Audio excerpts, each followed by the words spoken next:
Evening. Evening. Yeah, good evening. Today we're going to talk about our case study number three.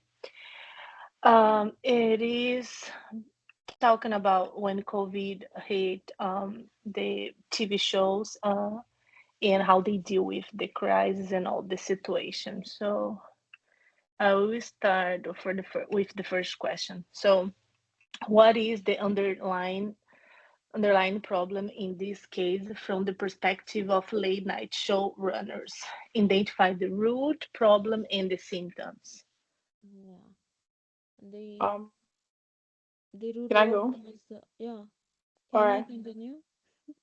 I think the real problem was a sudden shift to remote work or remote production without like any established system.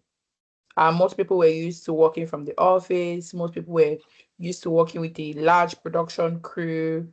And then suddenly you wake up one day and all the things that you were used to for years has been made virtual.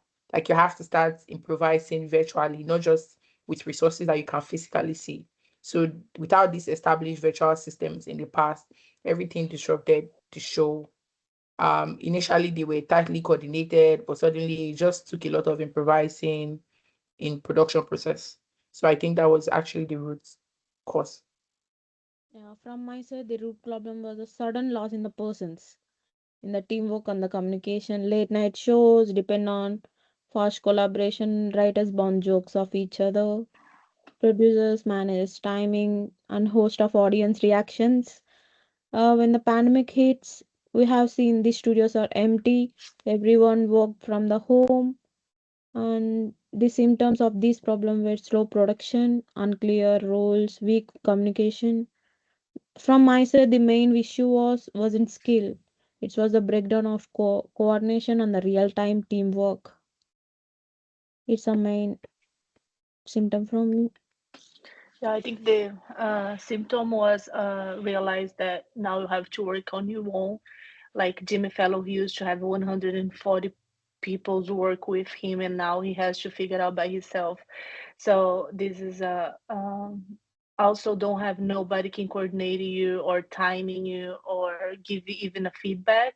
So I think that was a bad one of symptoms as well. I also think there was like the symptoms was also lack of collaboration with production crew from like writers to producers. Like you said, you can't get feedback from a live audience. Typically, audiences give you your feedback while you're doing a show. You can tell if you're doing something right, what needs to be improved, from looking at people's facial expression. But that did not happen. Um, Also, I think delays in filming and editing as well also was a symptom. Imagine taking 3 hours for a 6 minute monologue. So that also you have to do all of this process. I think that also affected. And I also think that there was a decline in viewership as well. That also may have been a symptom. Yeah, I also think they aren't able to be as a creative they used to be, because part of the those late night shows it's based on interview, right? So they interact with some other famous they invited for the show. So don't have that to work with. That is so that's of course reduce the creativity and make everything harder from them try um, they don't have that other side, so it's become a monologue, right? Like so just one side conversation. It's don't have nobody else to do the interview with them in person, so they can keep with the situation, keep going with the life or the games and all those things. So definitely they reduce a lot their creativity on that time as well. So the question here is, how did COVID-19 pandemic impact late night TV production groups' ability to function as effective team? Yeah, according to the book, it like effective teams need trust and clear goals and strong communication and adaptability, and all of those were tested. Like so, COVID-19 reduced communication and made collaboration harder for us, but it also showed which teams were adaptable. The ones that stayed positive and flexible, like teams on the tonight shows and kept show keep going on, it's all been reduced. It been impacted on. It's been harder for us. Maybe from my side, it's been affected with the team. Everything Shruti said for real, like she said a lot of what I was thinking.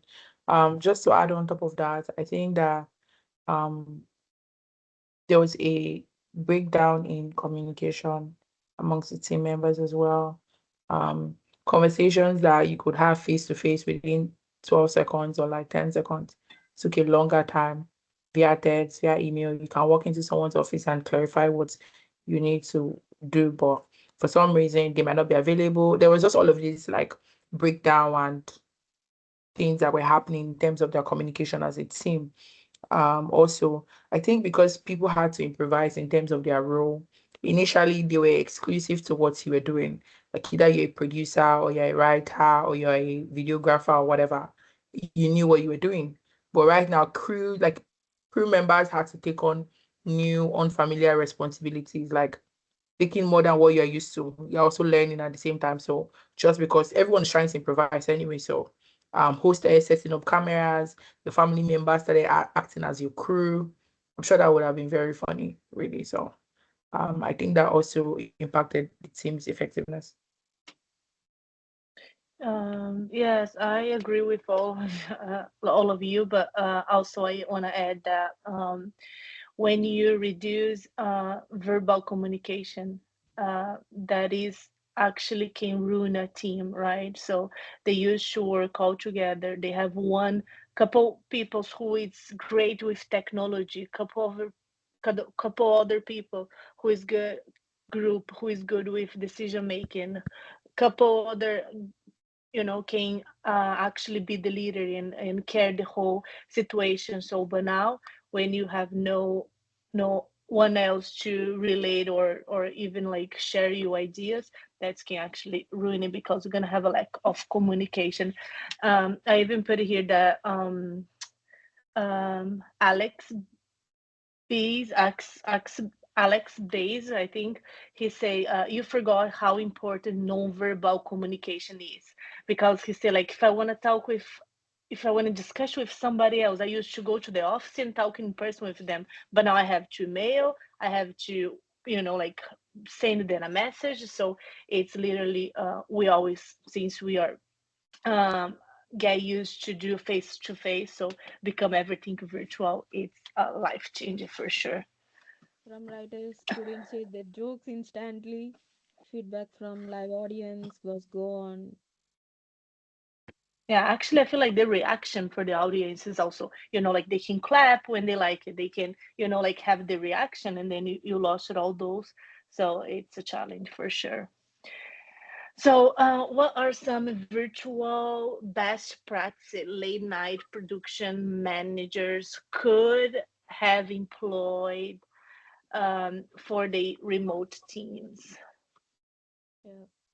To lead effectively in online, managers had to create structure and connection. Some best practices include like daily check-ins to stay aligned and using to like Zoom and some Google Documents, Teams, and some virtual sessions to recreate the writer's room energy, and some recognizing team effects to keep motivation high. For example, to night shows, team created a shared folder where writers could post jokes anytime, keeping creativity aligned even without in person meetings. Empathy was also crucial here. The leaders need to check on how people were coping and personally, not just if they finish their task. Like from my side, it's the virtual best practices for managers. I think I also wanted to add like feedback as well. Like they could have used like a social media poll, for example, because since it was COVID, social media, most people were on their phones, so they could have used social media to get feedback from people and like check people's engagement and ask people what they think as well. I also think that there was need for them to create like psychological safety among crew members, like ask them questions, asking them to be open about what they were facing, the challenges and the problems they were facing, maybe were their creativity affected due to the switch and due to the stress that they were under. So I think feedback, like safety for both like crew members and then feedback as well for the audience. I agree. Also, I think like in that time, since everyone have passed through a really like dramatic change, I feel I will say that it's really important for you being empathetic and have a flexibility because I remember that I was watching one news and the guy was a home office and then his kids ran all. He was like telling a really serious about some things like tragic happens and all those things, and then all his kids were like running behind him. So like even for so probably his director didn't like that, but what he's gonna do, right? So for leaders to be, especially leaders, I feel like for them to be like the CEO of the company, for them be empathetic about it and understand that's the reality and they have to deal with that. So that's really important. I think that's a really good way to manage those. I would say probably regular meetings can be through Team or Skype and all those kind of different options that we have for to do an online meeting. And even for school, right? Like I don't know if you guys were studying that time when COVID hit. I was on school, and and I have to do everything online. And I thought I couldn't do it at the beginning. Then I feel like actually I can do that. It's great actually. So it's you need to be super flexible and adapt with the whole situation. Anything else? No, nothing from me. That's fine. Okay, so what types of conflict could stem from change in production work? How could you effectively manage this conflict? It's funny that we are talking today, class, about crisis and all those change. So thinking about that, COVID could be. I think in my point of view, I think COVID was like the biggest change for all the works, like all the companies, like in the history. Like people who like the whole company who used to work every day, Monday to Monday, and change the shifts, and then they have to shut it down because of COVID. So I think that was the biggest change. Yeah. For Um, us in the school days, we enjoy the COVID holidays. yeah, I thought there was Yeah, there coming was to the conflicts, like here we like task conflict, maybe in the process conflict, maybe we also have a relationship conflict, like Mm-hmm. disagreements, like about creative directions and confusion over who does what. We don't know. The process conflict will be happen there, and some relationship conflict like frustration from stress. Leaders could manage these by encouraging open communication, maybe setting some goals and showing some emotional intelligence. Yeah, I think that's pretty much all the conflict I also had in mind, like the task, the process, and the relationship conflict. For the management strategies, I think that you could have used video calls as well. The world was virtual at the time, so I think even the same way we are having this meeting right now from our various rooms, though our class is both online and physical at the same time. But I think then since it was mostly online, using video calls to like restore facial cues and sympathy and build relationship among employees would have been very, very, very effective. Would have been a good management strategy as well. And maybe also provide training. I know most companies as well at the time during COVID used to provide virtual training for people, both technical and interpersonal training as well. So I think that would have been helpful, maybe in a chat room or at an organized time. So I think doing providing trainings would have been very helpful as well. yes. So, yeah, I agree with you guys. So communication is probably the biggest conflict. Of course, anything that is misreading or misunderstanding can take for the personal side. I think I remember when our professor was talking about sometimes that at a company you need to work to win-win sides, right? So there will probably be a time of to solve the conflict. You don't want to I want to win this situation. I want to like I want to win, or need to be win-win. So together, the conflict, they need the people who was in the conflict, they should solve that and try that.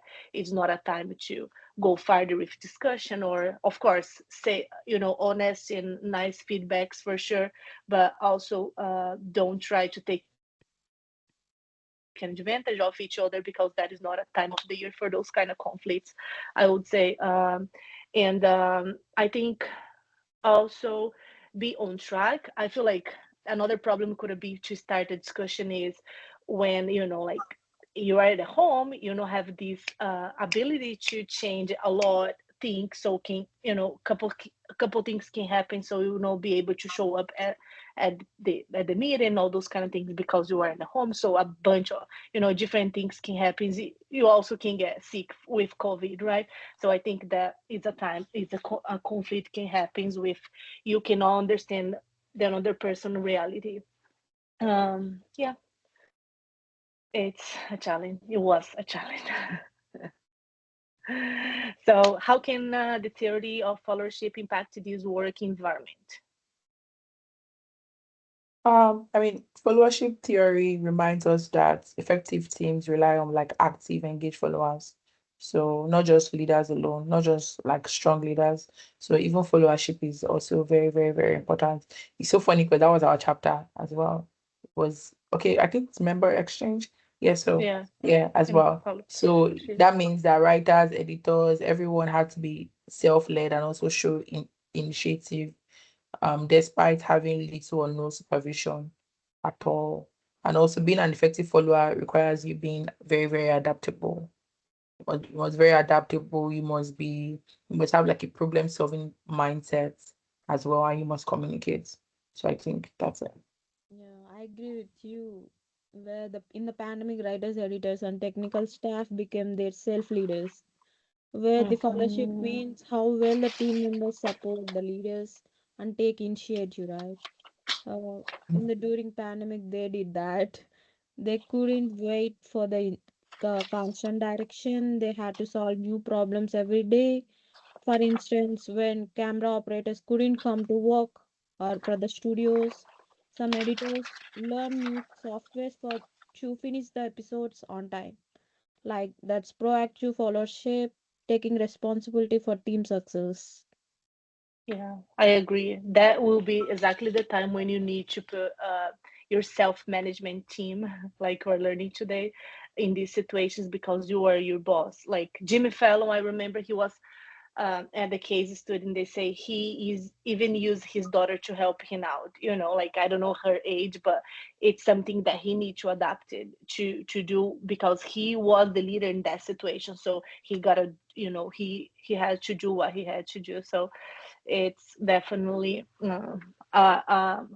you cannot be a conventional team with somebody else gonna take the whole decision when you are locked in your room. It's depend only on you.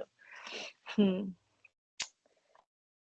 Yes. So I will keep two more questions. So which leadership approach, we say a little bit about the number 5, but which leadership approach do you believe would best apply to leading the team of late night TV in this crisis?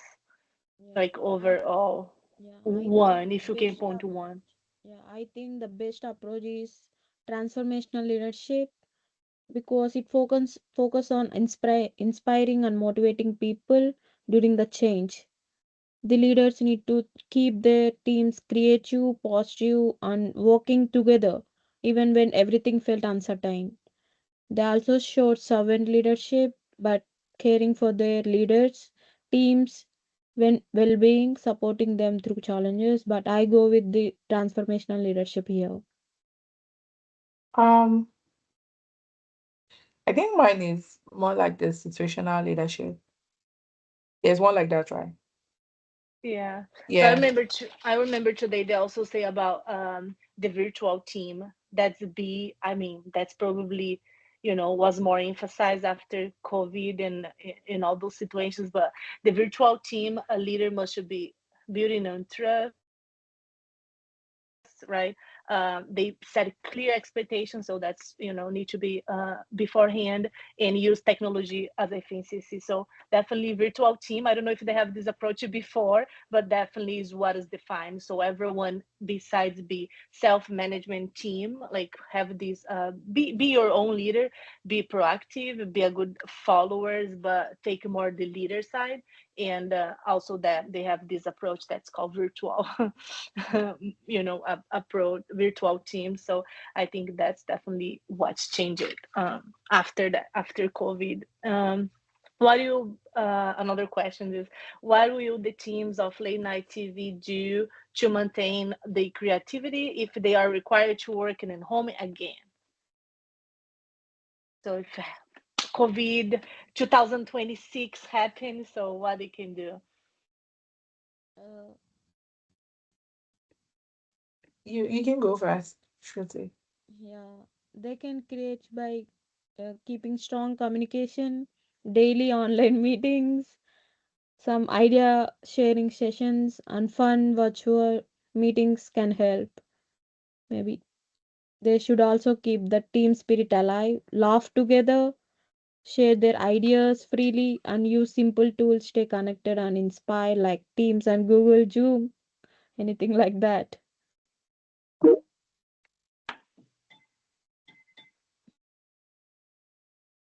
Um, okay. Sorry, not to take us back a bit. I was talking initially about the leadership approach before, about which one is best suited for like late night TV during the crisis. So I was recommending situational leadership approach. I think this one is very much effective because situational leadership calls for you to be adaptable in times that no one has control over, like the COVID time that they did.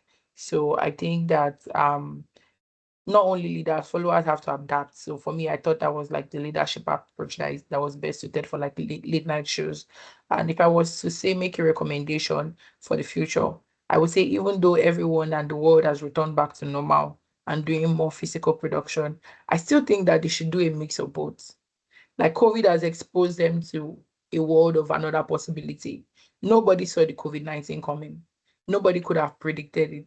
And in the next 2 years, 3 years, 5 years, we don't know what else it can be. So I think not even just TV alone, all kinds of businesses need to learn how to adapt to both on-site work and off-site work. So it's a learning curve for all types of businesses. So even now, late night shows, I think that they should still like try to mix and match, like blend both of them for now.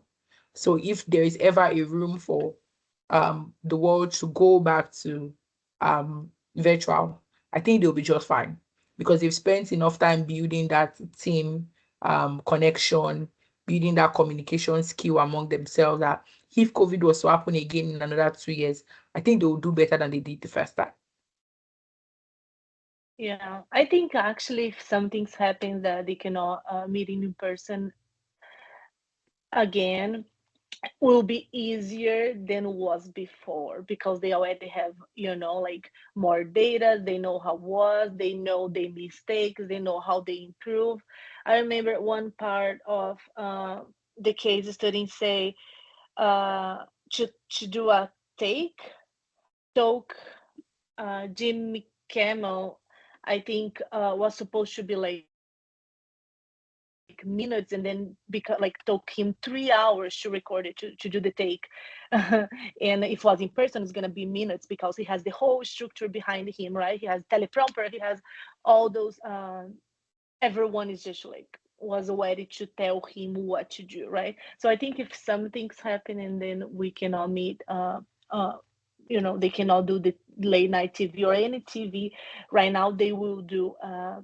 they will do better than they did before, but even though need a lot more structure, right? So well, if it was something based on COVID, you can tell that, like after a month, actually COVID, they start to realize, okay, you need to be in certain distance, and you still save.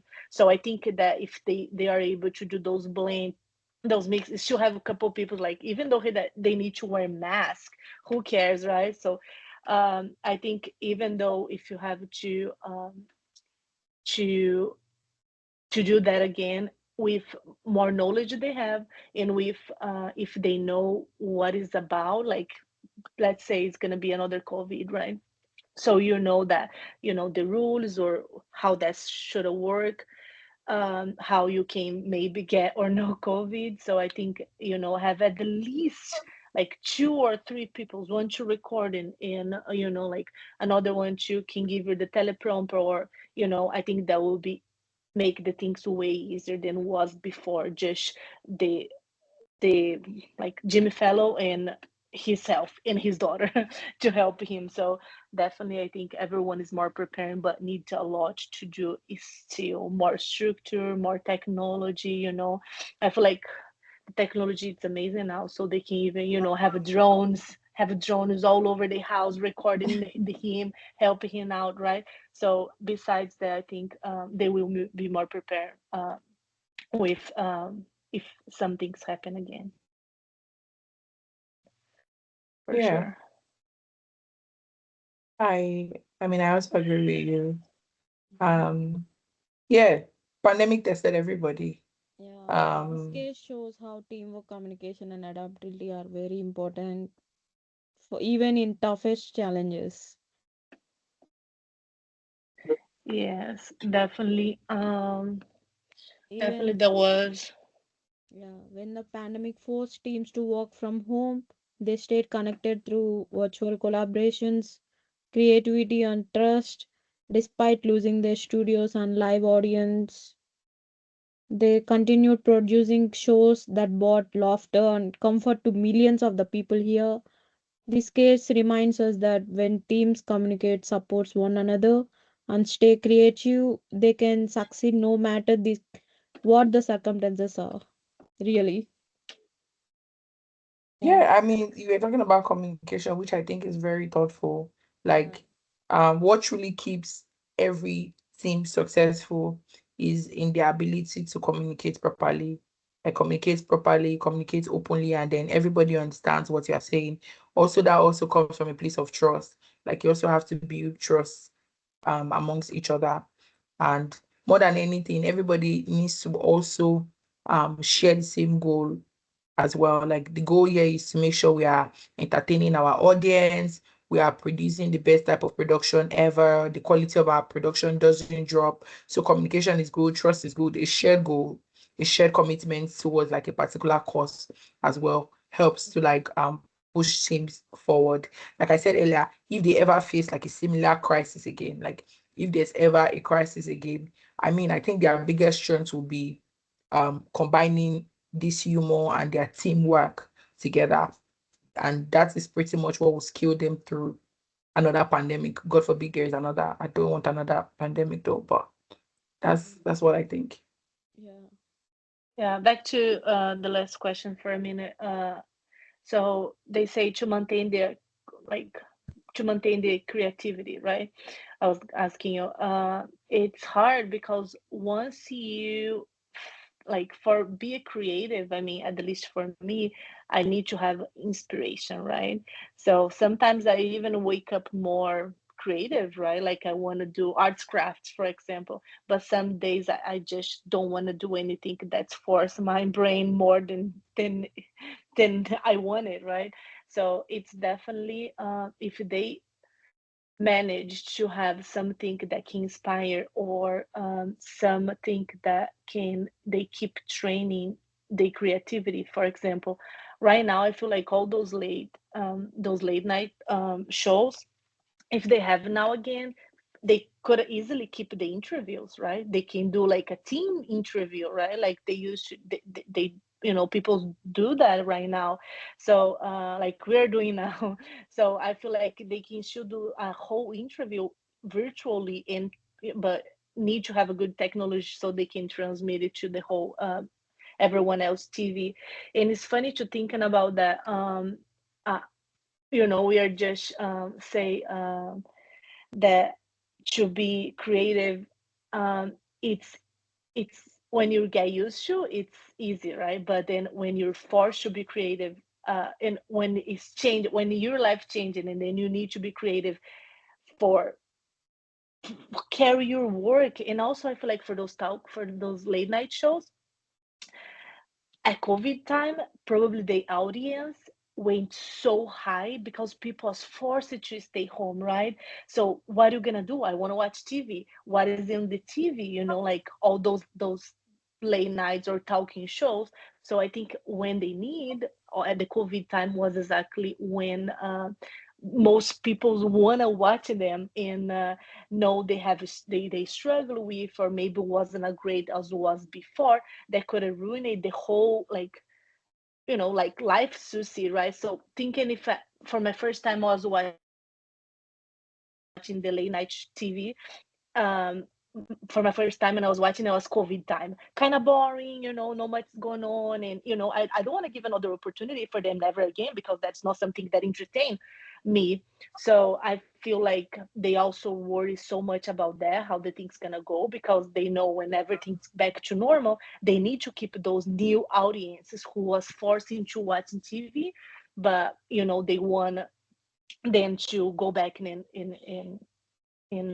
do the keep watching the TV, or follow them, in follow the TV in general. Like I barely watching TV. Like I watch movie or shows, but like TV in general, I never watch. And then I feel like if on COVID time I ended up watching those shows, probably I won't ever watch it again. But now sometimes when if I watch TV and then they are on playing, then I think that's fun, and funny, and I keep watching because I think it is interesting. It is like so creative. It's a lot going on at once, and so yeah, Yeah, I like like it, and I'm glad COVID they. time, the platforms help the more. Yeah, right. I think that's good. But anything else to add? No matter what the time is, people stay the connected. Any result can be come from anywhere, no matter what is that. Mm, exactly. And the technology is there to help us. So it's good. Yeah. So yeah. Thank you guys so much. It was a great case study, and it's super interesting. And yeah, see you Yes. later. Bye Bye, bye. guys. Thank you. Bye. Bye. Good night. Bye. Good night.